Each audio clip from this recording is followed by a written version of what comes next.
తాకట్లో ఉన్న మీ బంగారాన్ని విడిపించి ఆ రోజు ఆన్లైన్ రేటుకి కొంటాం. Sharma gold company. నమస్తే గురుగారు. శ్రీమాత్రే నమః. గురుగారు, కమెంట్ బాక్స్ మన వీడియోస్ కింద చెక్ చేస్తుంటే ప్రతి ఒక్కరికి సొంతిల్లు కళ నెరవేరట్లేదని, ఎంత చేసినా అప్పులు తీరట్లేదని, అప్పుపై అప్పులు అయిపోతున్నాయని, ఆర్థిక సమస్యలు నిలకడగా ఉండట్లేదు, అసలు ఆర్థికంగా ఎంత ప్రయత్నించినా ఒక్క అడుగు కూడా ముందుకు వేయలేకపోతున్నాం, లేదా పిల్లలకు పెళ్ళిళ్ళు కావట్లేదని, లేదా సంతానలేమి సమస్యలని, ఇలా రకరకాల బాధలు వినిపిస్తూ ఉన్నాయి. అంటే మన వీడియోస్ ద్వారా మనం వాళ్ళని ఎలా అయినా మోటివేట్ చేయొచ్చా, వాళ్ళకి ఏమైనా పరిష్కార మార్గాలను సూచించవచ్చా గురుగారు? ఫస్ట్ ఆఫ్ ఆల్ అసలు మనకి ఈ సమస్యలు ఎందుకు వస్తున్నాయి, మనకి జ్యోతిష్శాస్త్రం కానీ మన కర్మ సిద్ధాంతం కానీ ఇవన్నీ చెప్పేది ఏంటంటే, ఎక్కడో నీ ఆలోచన విధానంలో నువ్వు తీసుకునే స్టెప్లో రాంగ్ స్టెప్ అయి ఉంటుంది ఒకటి. రెండవది పూర్వజన్మలో చేసిన కర్మ. పూర్వజన్మలో చేసినటువంటి కర్మ నీకు తొలగాలి, పూర్తిగా దగ్ధం అవ్వాలంటే లలితా సహస్రనామాల శ్రవణము, లేదా మన పఠనం కానీ శ్రవణం కానీ, సూర్య నమస్కారాలు కానీ, ఏదైనా ఆలయానికి వెళ్ళి నువ్వు అక్కడ సేవ చేయడం కానీ, ఏ ఆలయమైనా కావచ్చు, చేయమని చెప్తుంది. ఒక్క నామం మీ పూర్వజన్మ కర్మలను దగ్ధం చేస్తుంది. ఈ రెండిట్లో ఏంటి నా ప్రాబ్లం? అసలు పూర్వజన్మ కర్మఫలమా లేకపోతే నా జాతకమా అని తెలుసుకోవాలంటే ఎట్లా గురుగారు? అంటే అందరూ అఫోర్డ్ చేయలేరు కదా మీ దాకా రీచ్ అవ్వడానికి. పూర్వజన్మ కర్మఫలమే జాతకంగా మారుతుంది అక్కడ. ఓకే, ఎలా అంటే మీరు ఎగ్జామ్ రాశారు, ఆ ఎగ్జామ్లో మీరు రాసినటువంటిది ఆన్సర్సే మీకు రిజల్ట్గా వస్తుంది కదా. మీకు ఎన్ని మార్క్స్ వస్తాయని డిసైడ్ చేసేది అంటే మీరు రాసిన ఎగ్జామ్ పేపరే కదా, ఎన్ని మార్కులు రావాలని డిసైడ్ చేసేది. అలాగే పూర్వజన్మ కర్మే ఈ రూపంలో వస్తుంది. దాన్ని 6th హౌస్ అంటారు, 6వ స్థానము. ఎవరైనా కానీ వాళ్ళ లగ్నం నుంచి 6వ స్థానంలో ఏ గ్రహాలు ఉన్నాయో, లేకపోతే 6వ అధిపతి ఎవరు, ఉదాహరణకి మేషలగ్నం తీసుకుందాం, 6వ అధిపతి బుధుడు. అందుకే మీరు చూడండి, ఎవరైనా సరే మేషలగ్నంలో జన్మించారంటే వాళ్ళు ఇరుక్కునేది ఎందులో అంటే, ఎవరికైనా అప్పులు ఇవ్వడం ద్వారా ఇరుక్కుంటారు. వాళ్ళు బై డిఫాల్ట్ అప్పులు ఇవ్వడం లేదా తీసుకోవడం ద్వారా ఎక్కువ ఇరుక్కుంటారు మేషలగ్నం వారు. ఎందుకంటే బుధుడు పూర్వజన్మ కర్మకారకుడు. అలాగే 6లో ఏదైనా గ్రహం ఉంటే దానికి ఇంకా అటాచ్ అవుతూ ఉంటుంది. అందుకని 6లో ఉండే గ్రహము, 6లో ఉండే 6వ అధిపతికి సంబంధించిన దానం ఇస్తూ ఉండాలి. దెన్ ఆటోమేటిక్గా క్లియర్ అవుతుంది వాళ్ళకి పూర్వజన్మ కర్మ. ఒక్కోసారి 6వ అధిపతి లేదా 11వ అధిపతి ఉండే గ్రహాలకు సంబంధించిన దానాలు ఇవ్వాలి. 5వ అధిపతికి సంబంధించిన నామస్మరణ చేసుకోవాలి. అప్పుడు ఖచ్చితంగా వీళ్ళు బయటపడతారు. అయితే ఇక్కడ ఏమవుతుందంటే మిస్టేక్ ఎక్కడ జరుగుతుంది అంటే, ఇప్పుడు చేసే పూజాది విధానాల్లో సరిగ్గా జరగటం లేదు అంటా నేను. ఇన్ని టెన్షన్స్ ఉన్నప్పుడు కాన్సన్ట్రేషన్ చేయలేడు మనిషి. కాన్సన్ట్రేషన్ ఎప్పుడైతే చేయలేడో ఫలితం రాదు. సింపుల్. అయితే ఈ ఒక్కొక్క లగ్నం నుంచి తీసుకుంటే, మేషం వారు అనుకోండి పెసలు దానంగా ఇవ్వాలి, సూర్య నమస్కారాలు ఎక్కువగా చేసుకోవాలి. వృషభం వారు శనగలు దానంగా ఇవ్వాలి, విష్ణువుని మహావిష్ణువు ఓం నమో నారాయణాయ అనే మంత్రం చేసుకోవాలి. మిథునం వారు శ్రీమాత్రే నమః అనే మంత్రం చేసుకుంటుండాలి. కందులు దానంగా ఇస్తూ ఉండాలి ఎక్కువగా, లేదా గోవులకి క్యారెట్స్ తినిపించడం చేస్తూ ఉండాలి. కర్కాటకం వారు ఏంటంటే వీళ్ళు ఎక్కువగా బొబ్బర్లు దానంగా ఇస్తూ ఉండాలి. అదేవిధంగా స్కందుని ఆరాధన చేయాలి వీరు, ఓం స్కందాయ నమః. సింహలగ్నం వారు వీళ్ళు ఎక్కువగా నువ్వులు పెసలు దానంగా ఇస్తూ ఉండాలి, దక్షిణామూర్తిని ఆరాధన చేయాలి. కన్యాలగ్నం వారు ఎక్కువగా వీళ్ళు వెంకటేశ్వర స్వామిని ఆరాధన చేయడము, అదేవిధంగా బియ్యం ఎక్కువగా దానంగా ఇస్తూ ఉండాలి. తులాలగ్నం వారు కూడా కాలభైరవుని కాళికామ్మవారిని ఆరాధన చేస్తూ వీళ్ళు ఎక్కువగా శనగలు గోధుమలు దానంగా ఇవ్వాలి. వృశ్చిక లగ్నం వారు కనుక చూసుకుంటే ఆరాధన చేయవలసిన దక్షిణామూర్తిని ఆరాధన చేసుకుంటూ వీళ్ళు ఎక్కువగా పెసలు దానంగా ఇస్తూ ఉండాలి. ఇలా ఒక్కొక్క లగ్నానికి, ఇప్పుడు ధనస్సు ఉందనుకోండి, ధనస్సుకి అయితే ఎక్కువ నరసింహస్వామిని ఆరాధన చేయడము. అదేవిధంగా కాస్త వీళ్ళకి, అందుకే చూడండి ధనస్సు లగ్నంలో ఎవ్వరు జన్మించినా 99% ఆఫ్ కేసెస్ శుక్రుడు మహాదశ వచ్చినా, శుక్ర రాశుల్లో ఉండే గ్రహదశలు వచ్చినా వివాహ జీవితంలో డిస్టర్బెన్స్ వస్తుంది. 6th హౌస్ శుక్రుడు వివాహ జీవితంలో డిస్టర్బెన్స్ని క్రియేట్ చేస్తాడు. అది ధనస్సు లగ్నమే అక్కర్లే, వేరే ఏ లగ్నమైనా కూడా. అందరు చాలామంది అబ్బా శుక్ర మహాదశ వచ్చింది, ఆహా ఓహో అద్భుతం అనుకుంటారు. మీకు చిన్న ఎగ్జాంపుల్, ఇప్పుడు పొద్దున్నే ఒక చిన్న జాతకం చెప్పాను, చిన్న ఎగ్జాంపుల్ మీకు వినిపిస్తాయి. ఇది జస్ట్ నేను స్టూడెంట్స్కి వినిపించడం కోసం ఆ జస్ట్ ఒక చిన్న బిట్ రికార్డ్ చేసి పెట్టుకున్నాను అనమాట. నేను జస్ట్ ఆ చిన్న బిట్ మాత్రమే, ఎక్కువ కాకుండా. ఎందుకంటే జస్ట్ నేను స్టూడెంట్స్కి నేర్పించడం కోసం పెట్టుకుంటాను. చూడండి, కామన్గా ఎవరైనా ఏమనుకుంటారు, శుక్రదశ అంటే అద్భుతం అనుకుంటాం కదా. ఇక్కడ చూడండి, లగ్జూరియస్ లైఫ్ ఉంటుంది, లైఫ్ అనుకుంటాం. ఇక్కడ చూడండి, కన్యాలగ్నం అయింది కదమ్మా.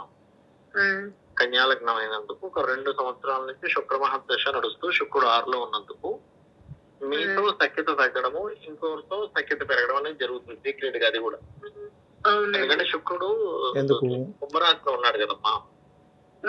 కుంభరాశిలో ఉండి 6వ స్థానంలో ఉన్నందుకు జీవిత భాగస్వామితోనేమో దూరం అవుతుంటారు, ఇంకోరికి సీక్రెట్ గా దగ్గర అవుతుంటారు ఈ టైంలో. ఎందుకు ఇట్లా జరుగుతుంది? మరి శుక్రుడు ధనాధిపతి కదా, అంటే 6th హౌస్లో ఉన్నాడు. సో మీకు శని మహర్దశ నడుస్తుందా, శుక్ర మహర్దశ నడుస్తుందా, ఇది కాదు మనం చూడాల్సి. అసలు ఆయన పొజిషన్ ఎలా ఉంది ఈజ్ మోస్ట్ ఇంపార్టెంట్. అట్లా మనము ఇవి తగ్గాలి ఫస్ట్ లైఫ్లో. ఇప్పుడు అప్పులు కూడా వస్తాయి యాక్చువల్గా ఆ కాంబినేషన్స్ ఉన్నప్పుడు. 6th హౌస్లో శుక్రుడు ఉన్నప్పుడు శత్రుత్వాలు పెరుగుతాయి, స్త్రీలతోనే అప్పులు కూడా పెరుగుతాయి. అంటే ఇది ఈ టాపిక్ ఎందుకు వచ్చిందంటే ధనుర్లగ్నాన్ని పర్టికులర్గా శుక్రుడు అధిపతి 6th లార్డ్ అవుతాడు. అందుకని వీళ్ళు ఎంత బొబ్బర్లు దానంగా ఇస్తూ శుక్ర మహర్దశలు వచ్చినప్పుడు పర్టికులర్గా వివాహ జీవితం విషయంలో జాగ్రత్తగా ఉండాలి ధనుర్లగ్నం వారు. అలాగే వీళ్ళు నరసింహస్వామి ఆరాధన, అదే మకర లగ్నం అయిందనుకోండి, వీళ్ళు ఎక్కువగా చేసుకోవాల్సింది కందులు దానంగా ఇవ్వడము, అమ్మవారి ఆరాధన, శ్రీమాత్రే నమః అనే మంత్రం. కుంభలగ్నం వీళ్ళు ఎక్కువగా దానం ఇవ్వవలసింది బియ్యం ఎక్కువగా దానంగా ఇవ్వాలి. బియ్యము శనగలు దానంగా ఇస్తూ వీళ్ళెంత నారాయణ్ణి విష్ణు సహస్రనామాలు చదువుకుంటే అంత బాగుంటుంది. మీనలగ్నం వారు గౌరీదేవిని ఆరాధించడము, అదేవిధంగా నువ్వులు. అండ్ వీళ్ళ పూర్వజన్మ కర్మంతా మీరు మీనలగ్నం వాళ్ళని గమనిస్తే ఫాదర్తో అటాచ్ ఉంటుంది కంప్లీట్గా. మీరు మీనలగ్నం వాళ్ళని మీరు కనెక్ట్ అడగండి, ఏమంటే మీ ఫాదర్, అబ్బా నా ఫాదర్ నా లైఫ్ అంటాడు. అంటే ఫాదర్తోనే ఒక జర్నీ ఉంటుంది, ఫాదర్తోనే గొడవ ఉంటుంది. అంటే రవి పాడయ్యాడు అనుకోండి, ఫాదర్తోనే స్ట్రెస్ అవుతాడు మనిషి. రవి బాగున్నాడు, ఫాదరే అన్నీ చేసి పెట్టి వీళ్ళ లైఫ్ మొత్తం ఫాదరే కనిపిస్తాడు ఎటు చూసినది. అదేదో సినిమాలో వెనక్కి తిరిగి చూస్తే నువ్వే ఉన్నావు నాన్న అంటాడు, అదేదో సిద్ధార్థ సినిమాలో, అలా బొమ్మరిల్లు సినిమాలో. అలాగా వీళ్ళ లైఫ్ని మొత్తం లీడ్ చేసేది ఫాదర్ అవుతాడు. అది మంచి అది చెడు. అలా ఏంటంటే ఫస్ట్ మీరు బేసిక్గా మీ జన్మజాతకంలో అసలు పూర్వజన్మ కర్మ ఏ ప్లాంట్స్ ఇస్తున్నాయి, మీరు ఏ దేవతను ఆరాధన చేసుకోవాలని ఫస్ట్ తెలుసుకోవాలి. రెండవది శ్రద్ధాభక్తి ఈజ్ మోస్ట్ ఇంపార్టెంట్. ఇవి ప్రధానంగా పాటించాలి. చాలామంది ఏంటంటే అసలు రూట్ మర్చిపోయి ఎంతసేపు నాకు ఏలినాడు శని నడుస్తుంది అందుకే ఇలా అవుతుందేమో. ఇప్పుడు విశ్వవస్తు నామ సంవత్సరం వస్తుంది, మేషం వరకు ఏలినాడు శని అంట, మీనం వరకు లగ్నంలోకి వచ్చేసిందంట. నేనేమంటానంటే మీకు ఏ గ్రంథంలో ఉంది చెప్పండి ఏలినాడు శని వస్తే ఎందుకు పనికిరాదని? నేను చాలా ఉదాహరణ చెప్పా. సీఎంలు అయ్యారు, పిఎంలు అయ్యారు, మీరు టెన్షన్ పడకండి, భయపడకండి.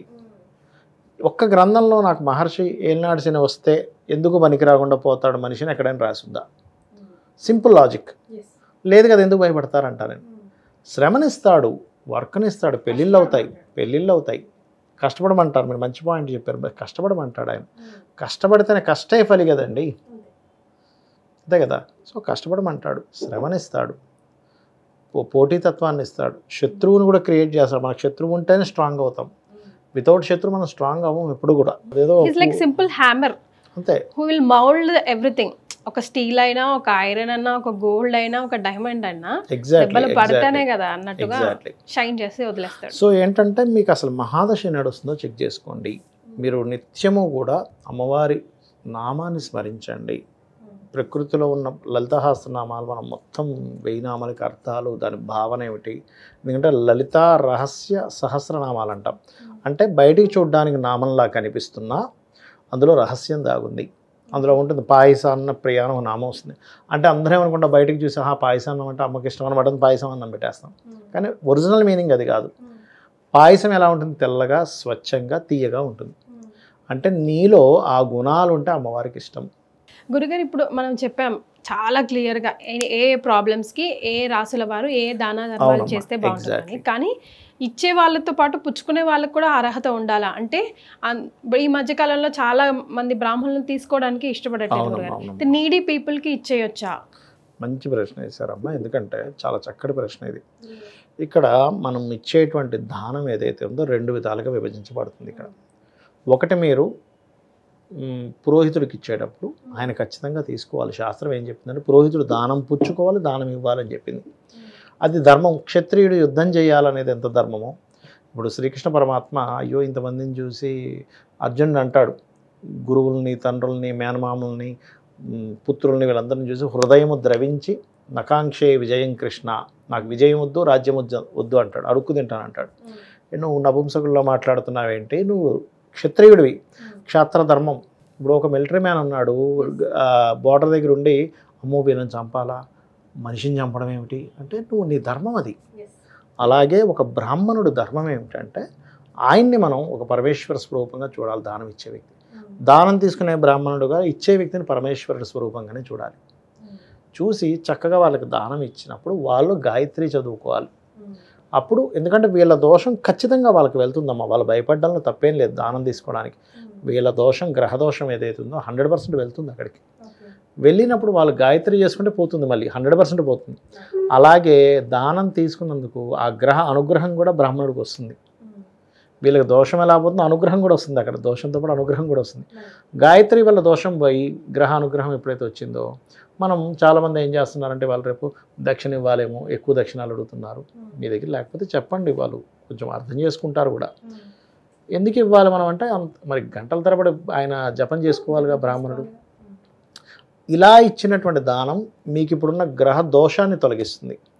ఇప్పుడు పేదవాళ్ళు ఉన్నారు మీరు అన్నట్టుగానే, పాపం రోడ్డు మీద ఫుడ్ లేకుండా తిరుగుతుంటారు, కొంతమందికి బట్టలు ఉండవు, కొంతమందికి పుస్తకాలు ఉండవు, వాళ్ళకి ఇస్తారు కదా. ఇది ఏమవుతుందంటే ఇది పుణ్యంగా వచ్చే జన్మకి మీకు పనికి వస్తుంది. ఇప్పుడు పితృదేవతల పేరు మీద ఇచ్చారనుకోండి, వాళ్ళకి పుణ్యంగా వెళ్తుంది. స్వయం పాకం ఇస్తాం, వాళ్ళకి వెళ్తుంది.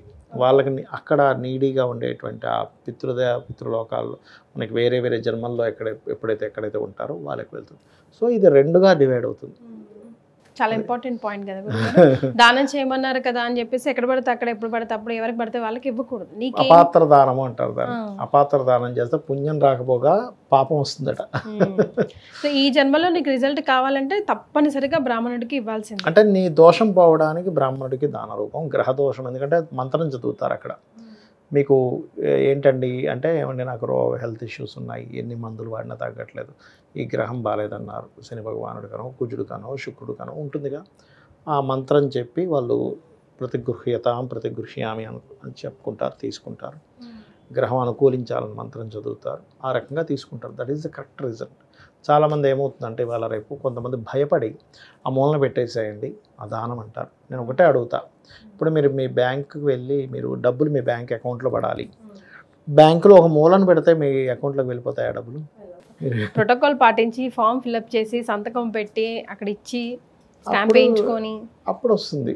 అట్లాగే చాలా మంది ఇదేదో బాగుందని నా మూల పెట్టేసి వస్తారు కూడా. ఈ బ్రాహ్మణుడికి దక్షిణ ఇవ్వడం కొద్దిగా మిస్ అవుతుంది కదా ప్రధానంగా. కానీ గురుగారు నేను పర్సనల్గా అబ్జర్వ్ చేశానండి, సిన్సియర్గా మీరు ఇప్పుడు 5 వారాలు 7 వారాలు 11 వారాలు అలా చెప్తారు కదా, 110% ఎలాంటి సమస్యకైనా అట్లీస్ట్ ఒక చిన్న దారి అయినా, ఒక ఫోన్ కాల్ అయినా, ఒక హెల్ప్ అయినా కంపల్సరీగా వస్తుంది. 100% ఎక్కడి నుంచి అయినా ఖచ్చితంగా వస్తుంది. అది దానము 100% పనిచేస్తుంది. నువ్వు ప్రకృతిలో ఇంకొక వ్యక్తికి నువ్వు ఏదో ఫుడ్ ఇస్తున్నావు, ఆ రూపంలో పోవాలనేటువంటి దాంతో ఖచ్చితంగా అది పనిచేస్తుంది. ఇంకా అది ఏదో అంటారు సార్, బటర్ఫ్లై లాజిక్ ఏదో అంటారు. ఇక్కడ బటర్ఫ్లై ఎగురేదానికి ఇంకో దగ్గర ఎక్కడో ఇదవుతుందని, అలా అనమాట. రైట్. సో మీ డోర్స్ అన్నీ ఓపెన్ అవ్వాలి అని అంటే గురుగారు చెప్పినట్టు సింపుల్, చాలా పెద్ద యజ్ఞ యాదుల్లో చేయాలని కూడా ఏం చెప్పలేదు. మీ రాశికి సంబంధించి ఏం దానం చేసుకోవాలి, ఏ దేవుడిని పట్టుకోవాలి, అది ఫాలో అవ్వండి. డెఫినెట్గా ఏదో ఒక రోజు మీకు ఆన్సర్ వచ్చే తీరుతుంది. థ్యాంక్ యూ సో మచ్ గురుగారు. శ్రీమాత్రే నమః. శ్రీమాత్రే నమః.